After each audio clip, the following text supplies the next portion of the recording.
दिबा पाटील साहेबांचा, दिबा पाटील साहेबांचा। रश्मिताताई उपाटे यांना आम्ही भेटलो।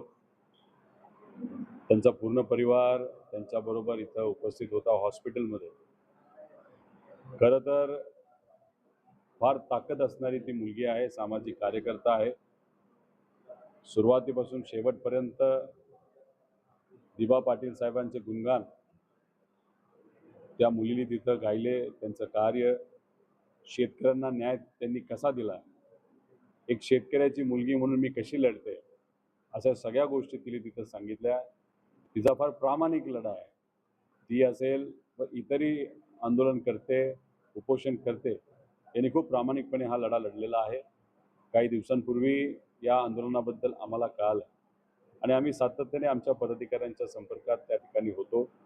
आमचे पाटील भाऊ असतील, तसंच भावनाताई इथं आहेत आणि या सगळ्यांशी बोलल्यानंतर ती उपोषण मागे घेते का, ती तब्येतीची विचारपूस आम्ही केली, पण ती ठाम होते की काही झालं तरी मी माझं उपोषण मागे घेणार नाही।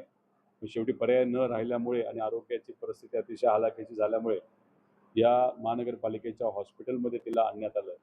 10 दिवस झालं तिने पाणी पिलेलं नाही, काहीही खाल्लेलं नाही। पर्याय नसल्यामुळे डॉक्टरांनी तिला सलाईनच्या माध्यमातून काही प्रमाणात जे काही द्यायचं असेल ते दिलं आहे, ताकी तिच्या अजून तब्येत खराब नाही झाली पाहिजे। शेवटी आईच्या हस्ते तिने तिचं उपोषण आज मागे घेतलं आणि उपोषण मागे घेण्याचं कारण एकच आहे की सर्व नागरिकांनी, इथे असणाऱ्या भूमिपुत्रांनी ठरवलेलं आहे 8 तारखेला एक खूप मोठं अराजकीय सामाजिक विचाराचं व दिबा पाटील साहेबांचं नाव या एअरपोर्टला दिलं गेलं पाहिजे, यासाठी एक सामूहिक मोठं आंदोलन हे सर्वजण करत आहेत आणि इथले नागरिक म्हणून त्यांनी एक काहीतरी नियोजन केलेलं आहे। त्यामुळे हिचं म्हणणं होतं आता रस्त्यावरची लढाई आपल्याला लढावी लागेल आणि रस्त्यावरची लढाई लढत असताना आरोग्य हे चांगलं लागतं असं आम्ही तिला सांगितलं आणि शेवटी तिने विनंतीला मान दिला। थोडंसं, फार थोडंसं, तिला पाणीसुद्धा जात नाही अशी परिस्थिती आहे। 10 दिवस साधा एक थेंब गेलेला नाही। थोडंसं 2 टिपके पाणी तिने आईच्या हस्ते पिलेलं आहे।